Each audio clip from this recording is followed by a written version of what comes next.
यह एक ऐसी दुनिया है जहां पैसों की कोई वैल्यू नहीं, यहाँ टाइम ही सब कुछ है। यहाँ अगर आपको कोई चीज खरीदनी है तो आपको उस चीज के बदले अपनी जिंदगी का कुछ टाइम देना पड़ेगा, तब जाकर आप उस चीज को खरीद पाएंगे। लेकिन इस दुनिया में एक अच्छी जिंदगी गुजारने के लिए आपके पास टाइम का होना भी जरूरी है, क्योंकि यहाँ जब किसी इंसान की एज 25 साल तक पहुंच जाती है तो उस इंसान के हाथ पर 1 साल का टाइम स्टार्ट हो जाता है। जिस पल काउंटडाउन 0 हुआ उसी पल वह इंसान खत्म। अमीरों के पास इतना टाइम था कि वह 1000 साल की जिंदगी भी जी सकते थे। अमीरों ने खुद के लिए एक अलग दुनिया बना ली थी जहां वो लोग एक सुकून भरी जिंदगी गुजार रहे थे, लेकिन वहीं दूसरी तरफ गेटो सिटी में रहने वाले गरीब लोग दिन रात मेहनत करके खुद के लिए टाइम कमाते थे, नहीं तो उनकी जिंदगी खत्म हो जाएगी। इन्हीं गरीबों की बस्ती में विल नाम का एक लड़का रहता था जिसकी घड़ी में सिर्फ 23 घंटे ही बचे थे। विल अपनी मॉम के साथ रहता था। अब क्योंकि 25 साल के बाद उम्र रुक जाती है, इसीलिए उसकी माँ 50 साल की होकर भी बहुत जवान दिख रही थी। आज विल की माँ का 50वां जन्मदिन था। विल अपनी मॉम का बर्थडे सेलिब्रेट करने के लिए पिछली रात ओवर टाइम करके एक शैंपेन की बोतल लाया था। यह देखकर विल की मॉम बहुत खुश हो जाती है और वो विल से कहती है कि मैं अपने पोतों को देखना चाहती हूँ, तुम किसी लड़की को डेट क्यों नहीं करते? जिस पर विल जवाब देता है कि इन सब चीजों के लिए टाइम किसके पास है। विल की मॉम ने उससे कहा कि इलेक्ट्रिसिटी बिल और बैंक से लिया हुआ लोन कल की डेट तक मुझे क्लियर करना होगा, नहीं तो हमें फाइन पड़ सकता है। इसीलिए अब मैं जा रही हूँ और कल रात तक सभी बिल्स और बैंक के लोन्स जमा करवा कर वापस आऊंगी। उसने कहा कि मेरे पास सिर्फ 3 दिन का टाइम है। इलेक्ट्रिसिटी बिल और बैंक का लोन चुकाने में मेरे पास लगभग सारा टाइम खर्च हो जाएगा, इसीलिए कल शाम को तुम जरूर बस स्टॉप पर मेरा इंतजार करना, ताकि मेरा सारा टाइम खत्म होने से पहले मैं तुमसे कुछ टाइम ले सकूं। इस पर विल ने कहा ठीक है, मैं टाइम पर पहुंच जाऊंगा। जाने से पहले विल की माँ विल के हाथ को छूकर उसकी बॉडी में 30 मिनट ट्रांसफर करती है ताकि विल अच्छा नाश्ता खरीद कर खा सके। इसके बाद दोनों अपने अपने काम पर निकल गए। रास्ते में विल के पास एक छोटी बच्ची आती है। वो विल को एक कैप्सूल देकर विल से उसका थोड़ा सा टाइम मांगती है। विल मुस्कुराते हुए उस छोटी बच्ची को कैप्सूल में अपनी जिंदगी का 5 मिनट का टाइम दे देता है और वह चली जाती है। यहाँ हमें पता चलता है कि यह लोग अपने टाइम को एक कैप्सूल में स्टोर भी कर सकते हैं, जिससे यह लोग कभी भी यूज और ट्रांसफर कर सकते हैं। इसके बाद विल काम के लिए फैक्ट्री पहुंच जाता है। काम शुरू करने से पहले वह कॉफी लेने जाता है, लेकिन वहां वह देखता है कि हर एक चीज का दाम डबल हो गया है। जहां पहले कॉफी 2 मिनट की मिलती थी, अब उसका प्राइस डबल होकर 4 मिनट हो चुका है। यहाँ पर कभी भी किसी चीज का भी दाम बढ़ा दिया जाता है बिना किसी अनाउंसमेंट के। ये बात विल को बहुत बुरी लगती है। मजबूरी में विल ने भी कॉफी के लिए अपनी जिंदगी के 4 मिनट पे किए और काम पर लग गया। दिन भर के काम के बाद रात के वक्त विल अपने दोस्त के साथ एक बार में जाता है। विल का दोस्त एक नंबर का शराबी था। वह हर वक्त शराब के नशे में टली रहता। विल का दोस्त विल को इशारे में बताता है कि वह आदमी सबको फ्री में दारू पिला रहा है और उसके पास बहुत ज्यादा टाइम है। ये सुनकर विल ने जब उस आदमी की तरफ देखा तो उसे चारों तरफ से लड़कियों ने घेरा हुआ था। विल की जब उस आदमी की घड़ी पर नजर गई तो उस आदमी के पास 116 साल का टाइम था। ये देखकर विल समझ जाता है कि यह आदमी ग्रीनिच सिटी से है, क्योंकि गेटो सिटी में लोगों के पास ज्यादा से ज्यादा 2 दिन का टाइम होता है। विल उस आदमी के पास आया और उसे वार्न करने लगा कि यहाँ पर तुम्हें नहीं होना चाहिए था। यहाँ चोरों का खतरा है, ये लोग तुम्हें मारकर तुम्हारा टाइम चुरा लेंगे, इसलिए जल्दी से यहाँ से निकल जाओ। लेकिन वो आदमी विल की बातों को सीरियस नहीं लेता और उसे इग्नोर करके ड्रिंक करने लग जाता है। तभी उस बार में फोर्टिस नाम का एक गैंगस्टर अपने ग्रुप के साथ आया, जिसे देखकर सारे लोग बाहर निकल भागे। दरअसल यह शहर के सबसे बड़े गुंडे हैं जो लोगों से जबरदस्ती टाइम चुराते हैं। विल का दोस्त विल को पकड़कर ले जाने लगा, लेकिन विल ने जाने से इनकार कर दिया और वहाँ एक कोने में छिपकर सब कुछ देखने लगा। फोर्टिस उस अमीर आदमी से उसका सारा टाइम लूटने आया था। फोर्टिस उस अमीर आदमी को चैलेंज करता है कि चलो पंजा लड़ाते हैं और जो हारेगा वह अपना सारा टाइम जीतने वाले को दे देगा। ये टाइम फाइट आर्म रेसलिंग की तरह थी, जिसमें 2 लोगों को एक दूसरे की कलाई पकड़नी होती थी। जिस भी इंसान की कलाई नीचे होती थी उसका टाइम घटने लगता था और वो टाइम उस आदमी के हाथ में ट्रांसफर होने लगता था जिसकी कलाई ऊपर होती थी। इस तरह जीतने वाला इंसान सारा टाइम उस दूसरे आदमी से अपनी बॉडी में स्टोर करके उसे मार देता। फोर्टिस उस आदमी से कहता है क्या तुम इसके लिए तैयार हो? इस पर उस अमीर आदमी ने कहा कि मैंने बहुत ज्यादा ड्रिंक की हुई है, इसलिए मुझे कुछ टाइम चाहिए, उसके बाद मैं तुम्हारे चैलेंज के लिए तैयार हूँ। फोर्टिस कहता है कि ठीक है, ये तुम्हारी आखिरी ख्वाहिश है, जाओ मैं तुम्हें तैयार होने के लिए कुछ मिनट देता हूँ। फोर्टिस उसके साथ अपना एक आदमी भी भेज देता है ताकि यह भाग न सके। वो अमीर आदमी बाथरूम में आकर बहुत ज्यादा उल्टियां करने लग जाता है क्योंकि उसे काफी चढ़ गई थी। इसलिए अगर वो इस हालत में फोर्टिस से पंजा लड़ता तो इस अमीर आदमी का हारना कंफर्म था। तभी विल वहां पर आ जाता है। वो फोर्टिस के आदमी को मारकर उस अमीर आदमी को अपने साथ उस जगह से बाहर निकाल लेता है और उसे फोर्टिस से बचाकर एक सेफ जगह पे ले आया। विल ने उस अमीर आदमी से कहा कि मैंने तुमसे कहा भी कि तुम्हारी जान को खतरा है, तुम जानबूझकर अपना टाइम क्यों बर्बाद कर रहे हो। वो आदमी विल को अपना नाम हेनरी बताता है और वो विल से पूछता है कि तुम्हारी उम्र कितनी है। विल ने बताया 28 साल। हेनरी ने कहा मेरी उम्र 105 साल है और अब मैं जिंदगी से थक चुका हूँ। मैंने अपनी लाइफ में हर एक चीज का मजा लिया है और अब मुझे इस जिंदगी की जरूरत नहीं है, मैं जीना नहीं चाहता। ये सुनकर विल ने हैरानी से पूछा आखिर तुम कहना क्या चाहते हो। इस पर हेनरी ने कहा लगता है तुम अब तक हकीकत से अनजान हो। क्या तुमने कभी सोचा है कि इस दुनिया में अलग अलग टाइम जोन्स क्यों बनाए गए हैं?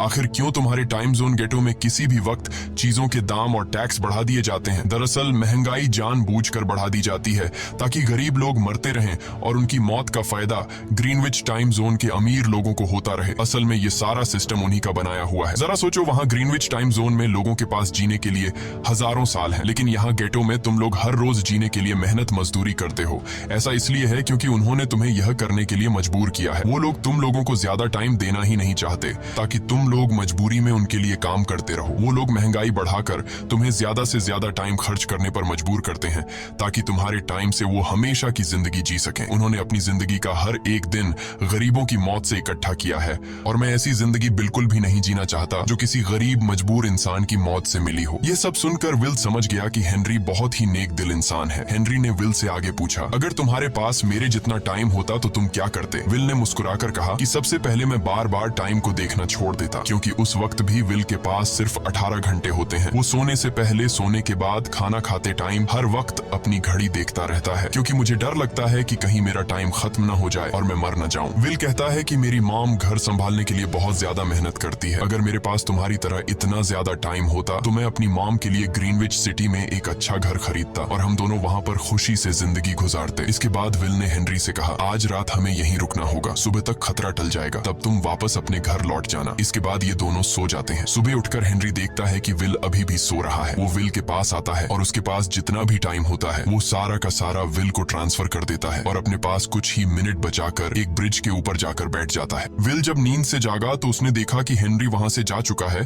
तभी हमेशा की तरह नींद से जागने के बाद विल ने अपनी घड़ी में नजर डाली। विल की घड़ी में 116 साल ऐड हो चुके थे। यह देखकर उसकी आंखें खुली की खुली रह गईं। उसे लगा कि वो अभी भी नींद में है और सपना देख रहा है। इसी दौरान विल की नजर विंडो पर पड़ी जिस पर लिखा था मेरा टाइम बर्बाद मत करना। वो समझ जाता है कि हेनरी ने मुझे अपना सारा समय दे दिया है। तभी विल ने हेनरी को दूर एक ब्रिज के किनारे पर बैठे देखा। विल जल्दी से हेनरी की तरफ भागा, लेकिन अब बहुत देर हो चुकी थी क्योंकि हेनरी के पास अब बस कुछ ही सेकंड्स बचे थे और थोड़ी देर बाद वो एक झटके से मरकर ब्रिज से नीचे पानी में गिर गया। विल को हेनरी की मौत का बहुत ज्यादा दुख होता है। अब विल के पास 116 साल की जिंदगी थी और वो समझ जाता है कि अगर मैं यहाँ पर रहा तो लोग समझेंगे कि हेनरी को इसी ने मारा है। विल जल्दी से अपने दोस्त के पास जाता है। विल का दोस्त विल के हाथ में इतना सारा टाइम देखकर शॉक रह जाता है, जिसके बाद विल ने अपने दोस्त को दोस्ती की खातिर 10 साल का टाइम दिया। ये देखकर विल का दोस्त उसका दिल से शुक्रिया अदा करता है। विल कहता है कि यहाँ रहना मेरे लिए अब ठीक नहीं, क्योंकि इतने ज्यादा टाइम को देखते हुए मेरा टाइम छीनने के लिए कोई भी मुझे मार सकता है। अब मैं अपनी माँ के लिए ग्रीनविच सिटी में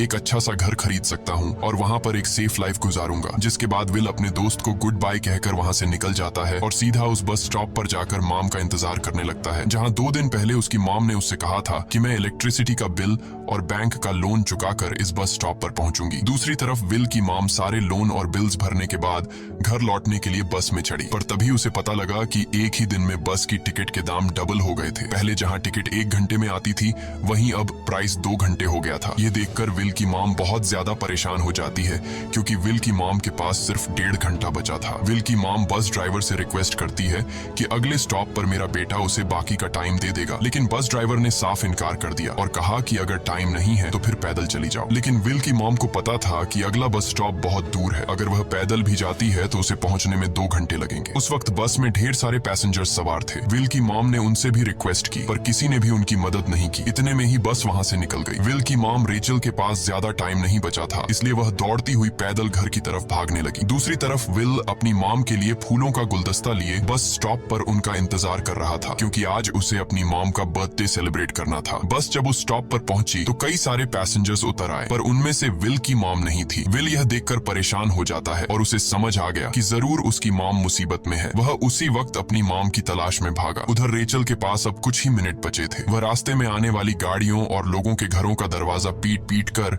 उनसे थोड़ा समय उधार मांग रही थी, लेकिन कोई भी उसकी मदद करने को तैयार नहीं था। इधर विल जब कुछ दूर गया तो उसे उसकी मॉम दौड़ती हुई नजर आ गई। अपनी मॉम को भाग भागते हुए देख विल समझ गया कि उनके पास ज्यादा टाइम नहीं है। वह अपना हाथ आगे करके तेजी से उनकी तरफ दौड़ने लगा। उधर रेचल के पास अब सिर्फ 10 सेकंड्स ही रह गए थे। वह भी पूरी तेजी से विल की ओर भाग रही थी, लेकिन जैसे ही रेचल अपने बेटे विल के पास पहुंची, उसका टाइम खत्म हो जाता है और वह मर जाती है। यह देखकर विल को बहुत दुख होता है, क्योंकि उसने अपनी मॉम के लिए क्या कुछ नहीं सोचा था। वह चीख चीख कर रोने लगा। अगली सुबह तक हेनरी की डेड बॉडी टाइम कीपर्स को मिल चुकी थी। ये टाइम कीपर्स वहां पर इन्वेस्टिगेशन करते हैं। आज की दुनिया में टाइम कीपर्स होते थे जो पुलिस की तरह थे। इन टाइम कीपर्स का काम भी क्राइम को रोकना होता है। टाइम कीपर्स के ऑफिसर रेमंड ने उस जगह में अच्छी तरह से जांच की, लेकिन उसे कोई भी क्लू नहीं मिला। तभी रेमंड की नजर उस ब्रिज के पास लगे सीसीटीवी कैमरा की तरफ गई। वह सीसीटीवी फुटेज चेक करने सीसीटीवी रूम के लिए निकल पड़ा। दूसरी तरफ विल समझ चुका था कि उसकी मॉम की मौत के लिए ग्रीनिच में रहने वाले अमीर लोग ही जिम्मेदार हैं,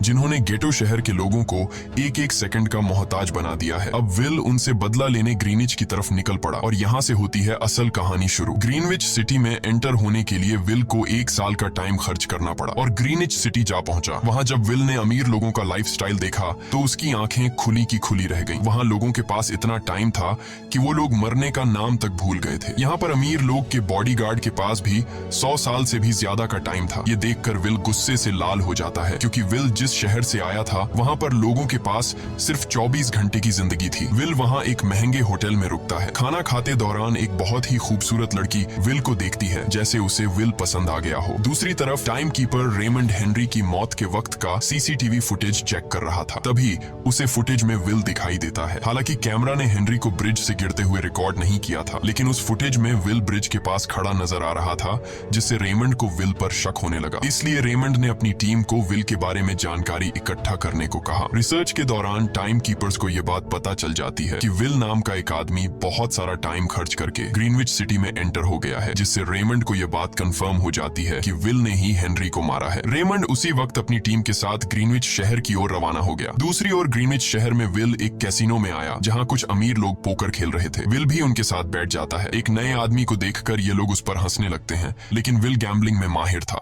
आज उसके लिए अमीरों से पैसे निकालने का सबसे अच्छा मौका था। विल ने फिलिप नाम के एक रईस आदमी के साथ पोकर की बाजी खेली। फिलिप यहाँ का सबसे रईस इंसान है। उसके पास खुद का एक टाइम बैंक है जो लोगों को लोन पर टाइम देता है। फिलिप के साथ उसकी डॉटर भी बैठी होती है। यह वही लड़की है जो कुछ देर पहले विल को गौर से देख रही थी। गेम जब शुरू हो जाती है तब विल अपनी लाइफ का सारा टाइम दांव पर लगा देता है और अपनी माइंड के बदौलत वो फिलिप से 1100 साल जीत जाता है। यह देखकर फिलिप की बेटी सिल्विया विल से काफी ज्यादा इम्प्रेस हो जाती है। उसने विल को कल रात अपने घर पार्टी पर इनवाइट किया। फिर अगली शाम विल एक नई नवेली कार खरीदकर फिलिप की पार्टी में जा पहुंचा। वहीं पार्टी के दौरान विल और सिल्विया डांस करने लगते हैं और सिल्विया मन ही मन विल को दिल दे बैठी। वो अपनी दिल की बात विल से करने ही वाली थी कि तभी टाइम कीपर रेमंड अपनी टीम के साथ वहां पहुंचता है और विल को पकड़ लेते हैं। विल को खूनी समझकर सिल्विया भी उससे नाराज हो गई। रेमंड ने सबसे पहले विल का सारा टाइम उससे छीनकर सिर्फ 2 घंटे दिए। उसके बाद वो विल को हेनरी के खून के इल्जाम में गिरफ्तार करने लगा। रेमंड विल से पूछता है कि तुमने हेनरी को क्यों मारा। विल उसे कहता है कि मैंने उसे मारा नहीं था,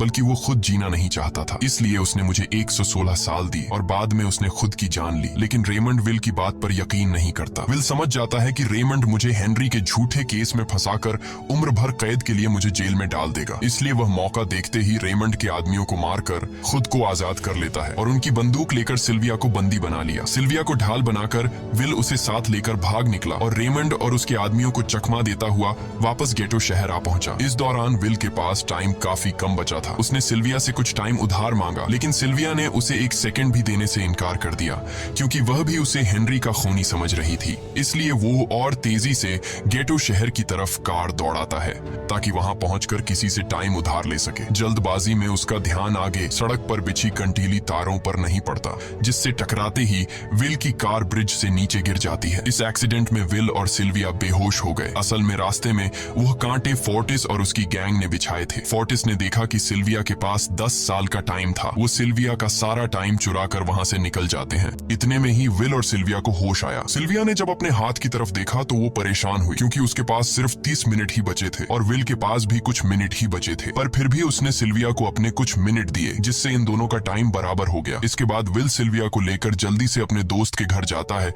जिसे उसने 10 साल दिए थे। जब उसके दोस्त की वाइफ ने दरवाजा खोला और उसने विल को देखा तो उसने विल से नाराजगी जताते हुए कहा, तुम्हारे दिए हुए 10 साल ने मेरे हस्बैंड की जान ले ली। उसने सारा टाइम शराब में उड़ा दिया, जिससे उसकी मौत हुई। ये सुनकर विल मायूस हो गया, लेकिन अब इन दोनों के पास भी ज्यादा टाइम नहीं था। अगर यह दोनों जल्दी से कुछ नहीं करते तो इनकी भी मौत पक्की थी। तभी विल ने सिल्विया के कानों में ईयरिंग देखी जो हीरे की थी। उसे बेचकर विल और सिल्विया को 2 दिन का टाइम मिल गया। इसके बाद विल सिल्विया को लेकर फोन बूथ पर आया। उसने सिल्विया के पिता फिलिप को कॉल किया और बताया कि उसकी बेटी अब तक सही सलामत है। उस वक्त रेमंड भी फिलिप के पास ही मौजूद था और विल को भी पता था कि रेमंड भी वहाँ मौजूद है। विल ने सिल्विया को छोड़ने के बदले 10,000 साल का टाइम मांगा और वो 10,000 साल टाइम बैंक के जरिए गरीब लोगों में बांटने को कहा और कल सुबह तक का टाइम दिया। हालांकि फिलिप के लिए यह रकम कुछ भी नहीं थी, पर फिलिप किसी भी कीमत पर गरीबों को टाइम नहीं देना चाहता था। इधर विल सिल्विया को अपने घर ले आया जहाँ पर दोनों सुबह होने का इंतजार कर रहे थे। इसी दौरान सिल्विया ने विल से पूछा कि उसकी फैमिली कहाँ है। इस पर विल ने बताया कि पिछली रात ही टाइम न होने की वजह से मेरी माँ की डेथ हुई। ये सुनकर सिल्विया को बहुत बुरा लगता है और उसे एहसास होता है कि यहाँ गरीब लोग हर पल मौत के डर में जीते हैं। उन्हें एक दिन का टाइम कमाने में कितनी मेहनत करनी पड़ती है। अगली सुबह बैंक खुलते ही विल और सिल्विया खिड़की से बैंक पर नजर रखने लगे, लेकिन बैंक ने गरीबों में टाइम नहीं बांटा। सिल्विया ये देखकर बहुत मायूस हो गई कि टाइम के आगे उसके पिता के लिए अपनी बेटी की भी कोई कीमत नहीं थी। अब सिल्विया को समझ आ गया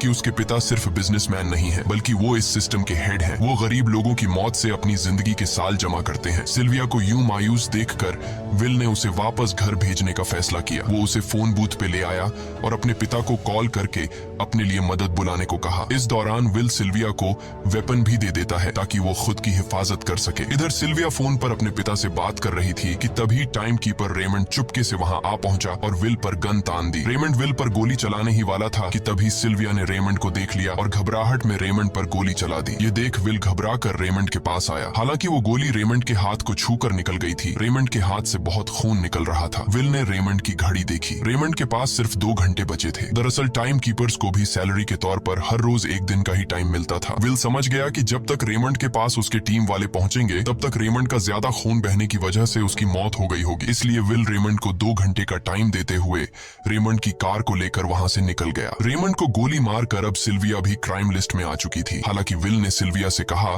कि वो अभी इन सब से निकल सकती है, लेकिन ग्रीनिच में सिल्विया की जिंदगी पिंजरे में कैद पंछी की तरह थी। उसके पिता फिलिप ने उस पर बहुत सारी पाबंदियां लगा दी थी, पर यहाँ आकर उसे आजादी का एहसास हो रहा था क्योंकि यहाँ वो अपनी मर्जी की मालिक थी और सिल्विया समझ जाती है कि यहाँ पर लोगों के साथ गलत हो रहा है। अब वह भी गरीबों को उनका हक दिलाने में विल के साथ थी। विल और सिल्विया ने मिलकर अमीरों को लूटना शुरू कर दिया। सिल्विया जो कि ग्रीनिच सिटी के चप्पे चप्पे से वाकिफ थी, इसलिए इन दोनों ने प्लान बनाया कि वो ग्रीनिच सिटी में बैंक से टाइम कैप्सूल चुराएंगे और उनको गरीबों में बांट देंगे। सिल्विया ने सबसे पहले अपने पिता फिलिप के कई सारे बैंक्स में डाका डाला क्योंकि फिलिप ने गरीबों की मौत से वह सारा टाइम इकट्ठा किया था। इन दोनों ने तिजोरी से सभी टाइम कैप्सूल एक बैग में पैक करके वहां से निकल गए और उन्हें गरीबों में बांटने लगे। इतनी बड़ी चोरी करने के बाद अब सरकार भी इन दोनों से तंग आ चुका था, इसीलिए सरकार ने इन दोनों के सर पर 10 साल का टाइम इनाम रख दिया। ये खबर सुनते ही गैंगस्टर फोर्टिस अब इन दोनों को कुत्ते की तरह ढूंढने लगा, लेकिन विल और सिल्विया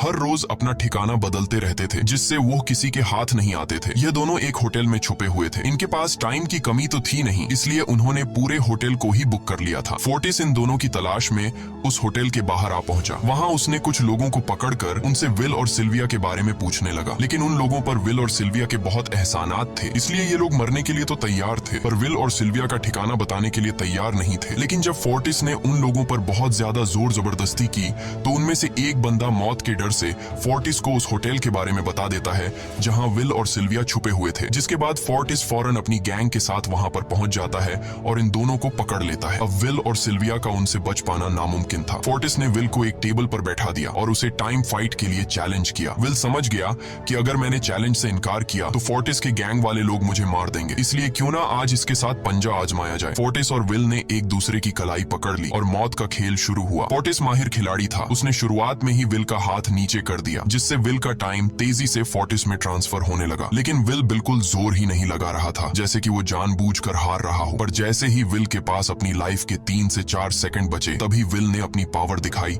और एक झटके से फोर्टिस का हाथ नीचे कर दिया। फोर्टिस की आंखें खुली की खुली रह गईं। वो पूरा जोर लगाकर अपना हाथ ऊपर करने की कोशिश कर रहा था, लेकिन विल की ताकत के आगे वो ढीला पड़ चुका था। ये देख फोर्टिस के आदमियों का ध्यान फोर्टिस की घड़ी पर अटक गया। अब उनका बॉस मरने वाला था। इतने में ही मौका पाकर विल ने अपने जूते से गन निकाली और पलक झपकते ही फोर्टिस के सारे आदमियों को शूट कर दिया, क्योंकि अगर वो ऐसा नहीं करता तो वो लोग उसे मार देते। इसी के साथ फोर्टिस का टाइम 0 हो गया और वह भी मारा गया। विल विल और सिल्विया जल्दी से वहाँ से भाग निकले। इसी दौरान उन्होंने देखा कि अमीरों ने सारा खेल पलट दिया था। विल और सिल्विया ने गरीबों में जितना भी टाइम बांटा था उसकी वैल्यू अब कुछ भी नहीं रही थी, क्योंकि अमीरों ने महंगाई के दर को कई गुना बढ़ा दिया था। यह देख विल हारा हुआ महसूस करने लगा और उसे लगा कि मैं कभी भी इन गरीबों को उनका हक नहीं दिला सकूंगा। उसने सिल्विया से कहा कि अब सब खत्म हो चुका है, अगर वो लोगों में 1000 साल भी बांट दें तो अमीर लोग महंगाई को और ज्यादा बढ़ा देंगे, जिससे लोगों की हालत कभी नहीं सुधर पाएगी। सिल्विया ने कहा कि कोई तो रास्ता होगा। इस पर विल ने कहा कि हमें लाखों साल चुरा कर इन लोगों को देने होंगे, तब जाकर हम लोग महंगाई को कंट्रोल कर सकते हैं। हालांकि यह इतना आसान नहीं था, पर सिल्विया ने इसके लिए एक प्लान सोच रखा था। अगली ही सुबह जब फिलिप अपने बॉडीगार्ड्स के साथ ऑफिस पहुंचा, तभी सिल्विया वहां आई और उसने अपने पिता से कहा कि वो सरेंडर करना चाहती है। तब सारे गार्ड्स ने सिल्विया पर गन तान दी, लेकिन तभी वहां पीछे से गार्ड के बेस में छिपा विल वहां आ पहुंचा। उसने फिलिप के सर पर गन रखी और उसके जरिए लॉकर का दरवाजा खुलवाया। विल और सिल्विया ने फिलिप के लॉकर से एक टाइम कैप्सूल चुरा लिया, जिसमें 10 लाख साल का टाइम मौजूद था। इस टाइम कैप्सूल का एक एक साल गरीबों की ही मौत से आया था। विल और सिल्विया वह टाइम कैप्सूल लेकर भाग जाते हैं। इधर रेमंड को जब यह बात पता चली तो वह फौरन विल और सिल्विया के पीछे लग गया। जब रेमंड ने अपने हाथ पर घड़ी को देखा तो उसके पास 1 घंटे से भी कम टाइम बचा हुआ था। वह हेडक्वार्टर कॉल करके कहता है कि मुझे मेरी सैलरी कैप्सूल में भेज दो, मेरे पास टाइम कम है। लेकिन इससे पहले कि वह अपनी बॉडी में कैप्सूल से टाइम ट्रांसफर कर पाता, उसे विल की कार दिख जाती है और वह कैप्सूल से अपनी बॉडी में बिना टाइम ट्रांसफर किए उनके पीछे लग जाता है, क्योंकि अगर वो 10 लाख साल गरीबों को मिल जाते तो गेटो टाइम जोन का हर एक इंसान अमर हो जाता और अमीरों का बनाया पूरा सिस्टम तहस नहस हो जाता। रेमंड ने विल और सिल्विया को पकड़ने के लिए अपनी पूरी जी जान लगा दी, लेकिन वो उन्हें रोक नहीं पाया। विल और सिल्विया रेमंड को चकमा देकर गेटो शहर आ गए और वह टाइम कैप्सूल एक बच्ची के हाथों में सौंप दिया। उन्हें पता था कि रेमंड सीधा हमारे पीछे गीटो शहर पहुंचेगा, इसलिए उन्होंने इस जगह को छोड़कर एक सुनसान जगह पर चले गए। उधर उन्होंने गीटो शहर के लोगों में लाखों साल बांटकर उन्हें अमर कर दिया था, लेकिन खुद इन दोनों के पास बहुत ही कम टाइम बच जाता है। बदकिस्मती से उसी पल रेमंड ने उन्हें पकड़ लिया। रेमंड ने विल को धमकी देते हुए कहा, अगर तुम्हें अपनी जान प्यारी है तो चुराया हुआ सारा टाइम वापस कर दो। तब विल ने उसे अपनी घड़ी का समय दिखाया। विल और सिल्विया के पास कुछ ही मिनट बचे थे। विल ने रेमंड से कहा, कहीं तुम भूल तो नहीं गए? याद है जब तुम मरने वाले थे तो मैंने तुम्हें कुछ टाइम उधार दिया था, टाइम तो तुम्हें मुझे वापस करना चाहिए। यह सुनकर रेमंड को याद आया कि विल और सिल्विया को पकड़ने की जल्दी में उसने अपने टाइम पर ध्यान ही नहीं दिया। जब उसने अपनी घड़ी पर नजर डाली तो उसके पास सिर्फ 5 सेकंड ही बचे थे, जो देखते ही देखते 0 हो गए और रेमंड मारा गया। विल और सिल्विया रेमंड से तो बच गए थे, पर इन दोनों के पास भी अब सिर्फ एक मिनट ही बचा था। ऊपर से उस सुनसान इलाके में उनकी मदद करने वाला भी अब कोई नहीं था। उन्हें अपनी मौत साफ नजर आ रही थी। इन दोनों ने मायूस होकर एक दूसरे को गले लगाया और तभी विल को रेमंड की कार नजर आई। विल फौरन कार की तरफ भागा और वहां पहुंचकर उसने रेमंड की सैलरी का टाइम अपनी घड़ी में ट्रांसफर कर दिया। इसके बाद वह सिल्विया को भी टाइम देने उसकी ओर भागने लगा। सिल्विया भी तेजी से विल की ओर दौड़ रही थी। सिल्विया के पास कुछ ही सेकंड्स बचे हुए थे। यह बिल्कुल उसी तरह का पल था जिस तरह से विल ने अपनी मॉम को खोया था। विल ने अपनी मॉम को तो खो दिया था, पर सिल्विया को नहीं खोना चाहता था। विल सिल्विया के बिल्कुल करीब ही था, पर तभी सिल्विया विल की बाहों में गिर पड़ी। लकीली विल ने सही वक्त पर सिल्विया का हाथ थाम लिया था, जिससे उसकी जान बच गई। विल और सिल्विया की बदौलत अब डेटन शहर के सारे लोग अमर हो चुके थे। अब उन्हें 1-1 घंटे कमाने के लिए फैक्ट्रीज में काम करने की जरूरत नहीं थी। वह सभी अपने सपनों को पूरा करने ग्रीनिच शहर की ओर निकल पड़े, जिससे अमीरों का बनाया सारा सिस्टम फेल हो गया। वहीं इसी के साथ यह कहानी खत्म हो जाती है। ऐसे और भी दिलचस्प वीडियो के लिए हमारे चैनल मूवी अड्डा यूट्यूब को सब्सक्राइब, लाइक और शेयर करें।